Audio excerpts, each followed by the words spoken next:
Hello friends, welcome to my channel. आज के इस वीडियो में हम लोग उत्तर प्रदेश एलटी ग्रेड परीक्षा 2018 में इतिहास के जो भी क्वेश्चंस पूछे गए थे उनको आपके साथ डिस्कस करेंगे। और इसके पहले की वीडियोस में भी हमने हिस्ट्री के 30 क्वेश्चंस का डिस्कशन आपके साथ कर लिया है। आज के इस वीडियो में हम लोग 29 जुलाई 2018 के एग्जाम में बाकी के जो 30 क्वेश्चंस बचे हैं उनको आपके साथ डिस्कस करेंगे। तो बिना देरी किए चलिए आज का ये वीडियो स्टार्ट करते हैं। तो क्वेश्चन नंबर 31 है, मेगास्थनीज के लेखन में उल्लिखित एंग्रोनोमोई कौन थे? तो इस क्वेश्चन का सही जवाब हो जाएगा ऑप्शन सी, जिले के अधिकारी। मौर्य काल में जिले को विषय या आहार कहा जाता था तथा जिले के प्रमुख को आहारपति कहा जाता था। आहारपति को मेगास्थनीज ने एग्रोनोमोई कहा है। वह मार्ग निर्माण का भी एक प्रमुख अधिकारी था। नगर का प्रमुख नागरक कहलाता था, जिसे मेगास्थनीज ने एस्ट्रोनोमोई कहा है। फिर क्वेश्चन नंबर 32, सीरिया का राजदूत डायमेकस किस मौर्य शासक के दरबार में आया था? तो इस क्वेश्चन का सही जवाब हो जाएगा ऑप्शन बी, बिंदुसार। सीरिया के शासक एंटियोकस ने मौर्य सम्राट बिंदुसार के दरबार में डायमेकस नामक राजदूत भेजा था। बिंदुसार को अमित्रघात भी कहा जाता था। यूनानी इतिहासकार उसे अमित्रोचेट्स के नाम से पुकारते थे। फिर क्वेश्चन नंबर 33, गुप्त संवत 61 का मथुरा स्तंभ लेख संबंधित है। तो इस क्वेश्चन का सही जवाब हो जाएगा ऑप्शन बी, चंद्रगुप्त द्वितीय से। गुप्त संवत 61 का मथुरा स्तंभ लेख गुप्त वंशी सम्राट चंद्रगुप्त विक्रमादित्य या जिसे चंद्रगुप्त द्वितीय के नाम से जाना जाता है उससे संबंधित है। यह मथुरा में रंगेश्वर महादेव के समीप एक बगीचे से प्राप्त हुआ है। इस शिलालेख में उदिताचार्य द्वारा उपमितेश्वर और कपिलेश्वर नामक शिव प्रतिमाओं की प्रतिष्ठापना का वर्णन किया गया है। इस लेख से तत्कालीन मथुरा में शैव धर्म के होने की पुष्टि होती है। फिर क्वेश्चन नंबर 34, राजराज प्रथम की माता का क्या नाम था? तो इस क्वेश्चन का सही जवाब हो जाएगा ऑप्शन डी, वानवन महादेवी। राजराज प्रथम को चोल साम्राज्य का पहला शक्तिशाली शासक माना जाता है। इनके पिता का नाम सुंदर चोल तथा माता का नाम वानवन महादेवी था। इन्होंने तंजौर का प्रसिद्ध राजराजेश्वर मंदिर या वृद्धेश्वर मंदिर का निर्माण करवाया था। फिर क्वेश्चन नंबर 35, इनमें से किस चोल शासक की उपाधि गंगेकोंड थी? तो इस क्वेश्चन का सही जवाब हो जाएगा ऑप्शन बी, राजेंद्र प्रथम। चोल वंश का सबसे महान शासक राजेंद्र प्रथम था। अपनी महान विजयों द्वारा उसने चोल साम्राज्य का विस्तार कर उसे दक्षिण भारत का सबसे शक्तिशाली साम्राज्य बना दिया। उसने गंगेकोंड की उपाधि धारण की तथा गंगेकोंड चोलपुरम नामक नगर की स्थापना भी की। यहीं पर उसने चोल गंगम नामक एक विशाल सरोवर का भी निर्माण करवाया था। फिर क्वेश्चन नंबर 36, द्वितीय राजतरंगिनी के रचनाकार थे। तो इस क्वेश्चन का सही जवाब है ऑप्शन ए, जोनराज। जोनराज 15वीं सदी के एक कश्मीरी इतिहासकार और संस्कृत के कवि थे।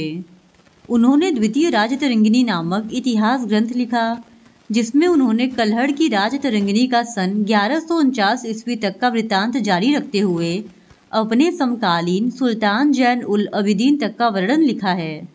लेकिन जोनराज उनके शासनकाल का पूरा वृत्तांत नहीं लिख सके, क्योंकि उनके शासनकाल के 35वें वर्ष में जोनराज का देहांत हो गया।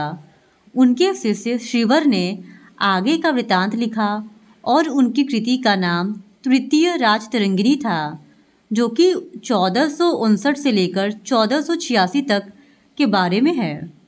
फिर क्वेश्चन नंबर 37, निम्नलिखित शासकों के शासनकाल को कालक्रम में व्यवस्थित कीजिए और नीचे दिए गए कूट का प्रयोग कर सही उत्तर का चयन कीजिए।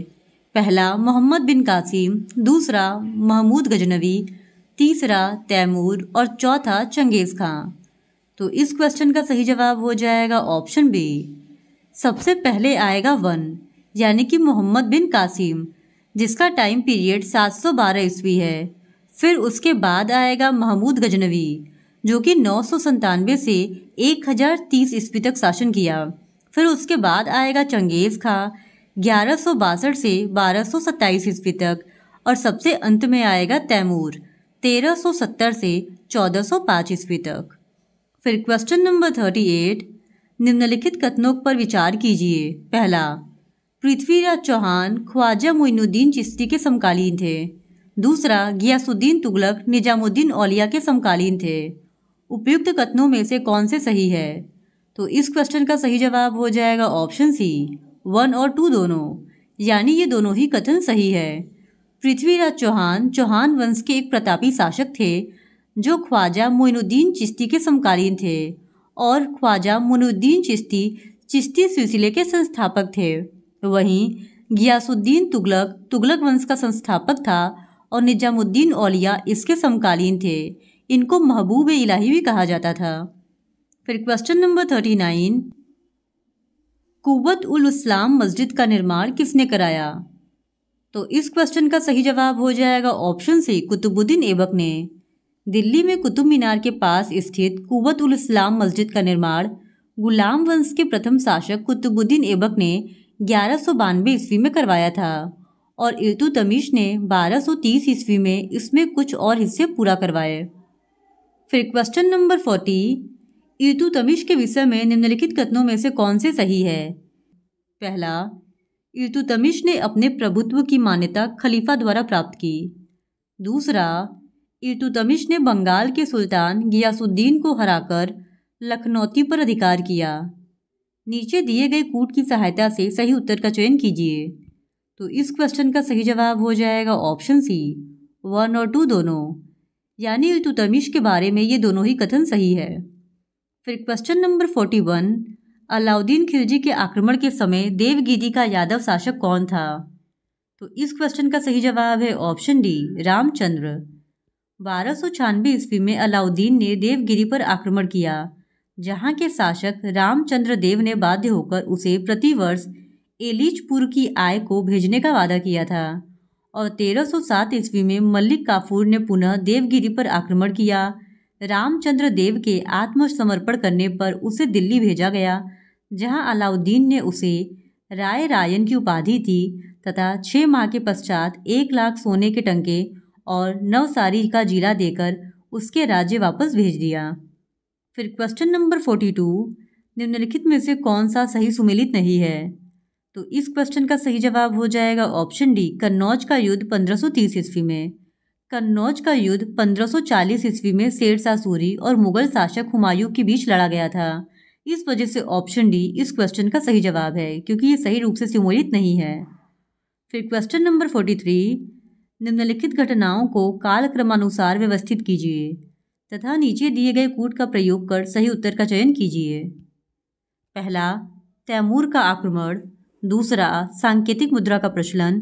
तीसरा, बाजार नियंत्रण नीति। और चौथा, मलिक छज्जू का विद्रोह। तो इस क्वेश्चन का सही जवाब हो जाएगा ऑप्शन सी। सबसे पहले होगा मलिक छज्जू का विद्रोह, जो कि 1290 ईस्वी में होगा। उसके बाद आएगा बाजार नियंत्रण नीति, जो कि 1296 से 1316 ईस्वी तक चलेगा। फिर आएगा सांकेतिक मुद्रा का प्रचलन 1329 से 1330। तैमूर का आक्रमण 1398। फिर क्वेश्चन नंबर 44, शेख सलीम चिश्ती का दरगाह स्थित है। तो इस क्वेश्चन का सही जवाब है ऑप्शन डी फतेहपुर सिकरी में। शेख सलीम चिश्ती का दरगाह आगरा जिले के फतेहपुर सिकरी में जामा मस्जिद के भीतर स्थित है। 1573 ईस्वी में अकबर ने गुजरात विजय के साथ इन क्षेत्रों को विजित करके इसका नाम फतेहपुर सिकरी रखा और अकबर ने इस दरगाह का निर्माण 1580 से 81 ईस्वी में करवाया था। फिर क्वेश्चन नंबर 45, निम्नलिखित को उनकी निर्माण तिथि के क्रम में व्यवस्थित कीजिए तथा नीचे दिए गए कूट का प्रयोग कर सही उत्तर का चयन कीजिए। आगरा का किला, दिल्ली का लाल किला, कुतुब मीनार, ताजमहल। तो इस क्वेश्चन का सही जवाब हो जाएगा ऑप्शन बी। सबसे पहले निर्माण होगा कुतुब मीनार का 1193 ईस्वी में, उसके बाद आगरे का किला का जिसका 1565 ईस्वी में निर्माण हुआ था, फिर दिल्ली का लाल किला का 1638 से 48 ईस्वी के बीच में और ताजमहल का 1632 से 53 तक। इस तरीके से ऑप्शन बी इस क्वेश्चन का सही जवाब है। फिर क्वेश्चन नंबर 46, किरोड़ी शब्द किसकी प्रशासनिक व्यवस्था में राजस्व अधिकारी के लिए प्रयुक्त किया जाता था? तो इस क्वेश्चन का सही जवाब है ऑप्शन डी, अकबर। किरोड़ी शब्द अकबर की प्रशासनिक व्यवस्था में राजस्व अधिकारी के लिए प्रयुक्त किया जाता था। 1562 ईस्वी में एतमाद खां ने किरोड़ी व्यवस्था लागू की, जिसके अनुसार समस्त खालसा भूमि को 182 राजस्व भागों में बांटा गया और प्रत्येक की मालगुजारी 1 करोड़ दाम प्रति वर्ष निर्धारित किया गया। खालसा भूमि की इन इकाइयों से भू राजस्व वसूल करने के लिए प्रत्येक इकाई में पृथक पृथक आमिल नियुक्त किए गए, जो किरोड़ी के नाम से प्रसिद्ध थे। किंतु यह व्यवस्था असफल रही, जिसके चलते एतुमाद खां को हटा दिया गया और 1564 ईस्वी में मुजफ्फर खां तुर्बती को दीवान बनाया गया। यह अकबर के समय का विख्यात वित्त पोषक था। फिर क्वेश्चन नंबर 47, विजयनगर साम्राज्य के शासक कृष्णदेव राय ने संरक्षण दिया था। तो इस क्वेश्चन का सही जवाब है ऑप्शन ए, वल्लभाचार्य को। वल्लभाचार्य का जन्म 1479 ईस्वी में काशी में हुआ था।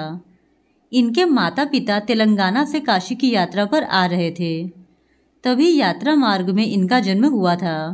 विजयनगर में राजा कृष्णदेव राय के दरबार में इन्होंने शास्त्र में शैव पंडितों को परास्त किया था। विजयनगर सम्राट ने इन्हें जगत गुरु महाप्रभु श्रीमदाचार्य की उपाधि से विशोभित भी किया था। फिर क्वेश्चन नंबर 48, निम्नलिखित में से कौन सा सही सुमेलित नहीं है? तो इस क्वेश्चन का सही जवाब हो जाएगा option D, Balban Marco Polo. Marco Polo 1292 से 95 ईस्वी में भारत आया था और इस समय भारत में दिल्ली सल्तनत के शासक जलालुद्दीन खिलजी का शासन था, न कि बलबन का। इस तरीके से ऑप्शन डी इस क्वेश्चन का सही जवाब है, क्योंकि ये सही रूप से सुमेलित नहीं है। फिर क्वेश्चन नंबर 49, श्री संप्रदाय किस धर्म से संबंधित है? तो इस क्वेश्चन का सही जवाब है ऑप्शन बी, वैष्णव धर्म से। वैष्णव संत रामानुजाचार्य ने अपनी उपासना में लक्ष्मी व विष्णु की उपासना पर अत्यधिक बल दिया। मान्यता है कि इनका मत लक्ष्मी द्वारा दिए गए उपदेश पर आधारित था, इसलिए इस संप्रदाय को श्री संप्रदाय भी कहा जाता है। रामानुजाचार्य को शेषनाग का अवतार माना जाता है। फिर क्वेश्चन नंबर 50, अकबर के शासनकाल में प्रचलित 1 दाम दशमलव मुद्रा में कितने पैसे के बराबर थी? तो इस क्वेश्चन का सही जवाब हो जाएगा ऑप्शन डी, 2 होल 1/2 के बराबर। फिर क्वेश्चन नंबर 51, मुगल साम्राज्य में मीर ए तुजुक से तात्पर्य था। तो कोई भी ऑप्शन सही नहीं है, इस वजह से इस क्वेश्चन को बाद में आयोग ने हटा दिया था। फिर क्वेश्चन नंबर 52, निम्न घटनाओं को कालक्रमानुसार व्यवस्थित कीजिए तथा नीचे दिए गए कूट का प्रयोग कर सही उत्तर का चयन कीजिए। पहला, खुर्रम का विद्रोह, दूसरा, चौसा का युद्ध, तीसरा, धर्मत का युद्ध और चौथा, खुसरो का विद्रोह। तो इस क्वेश्चन का सही जवाब हो जाएगा ऑप्शन डी, 2413। सबसे पहले आएगा चौसा का युद्ध, जो कि 1539 ईस्वी में हुआ था। फिर आएगा खुसरो का विद्रोह, जो कि 1606 ईस्वी में हुआ था।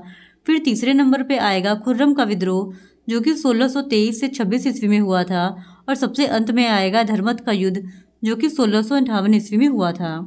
फिर क्वेश्चन नंबर 53, अकबर के शासनकाल में उपज का कितना प्रतिशत भू राजस्व के रूप में किसानों से लिया जाता था?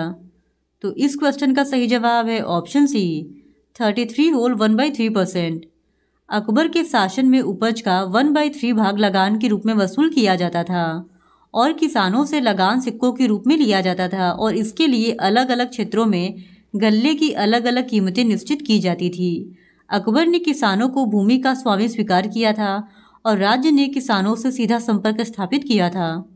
फिर क्वेश्चन नंबर 54, पैबागी शब्द से तात्पर्य था। तो इस क्वेश्चन का सही जवाब है ऑप्शन डी, भूमि से। पैबागी शब्द का अर्थ है जागीरों के लिए अलग से सुरक्षित रखे गए इलाके अथवा भूमि। फिर क्वेश्चन नंबर 50, निम्न में से किस कृति को उनके फारसी अनुवादकों द्वारा रज़्मनामा शीर्षक दिया गया?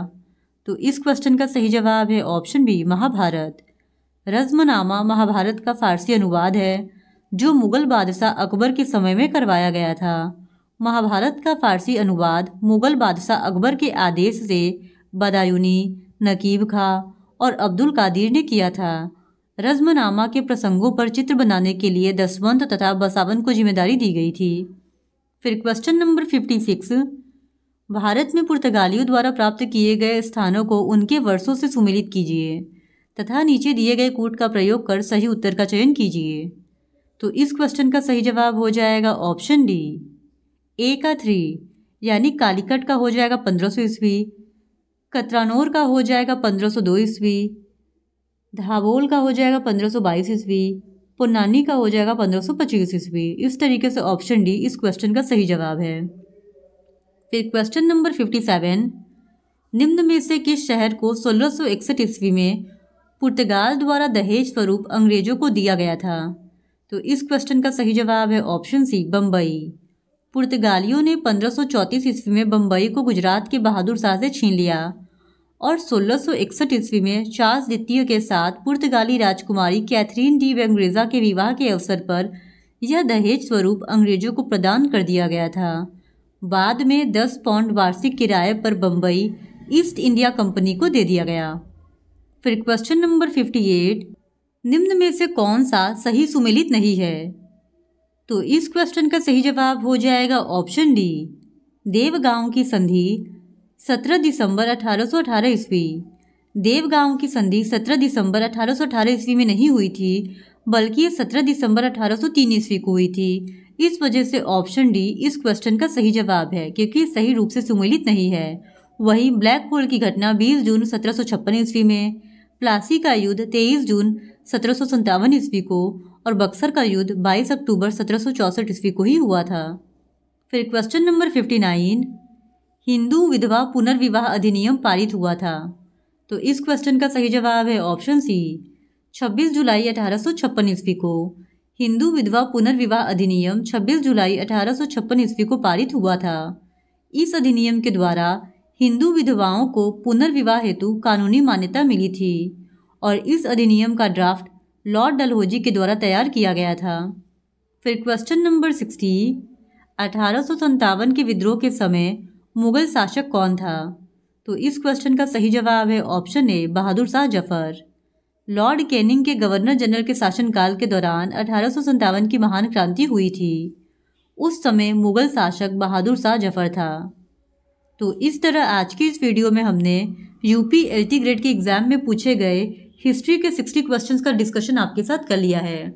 और अगर आप इसी तरह और भी प्रीवियस ईयर क्वेश्चंस को देखना चाहते हैं तो please do subscribe to my channel and like this video. Thank you very much.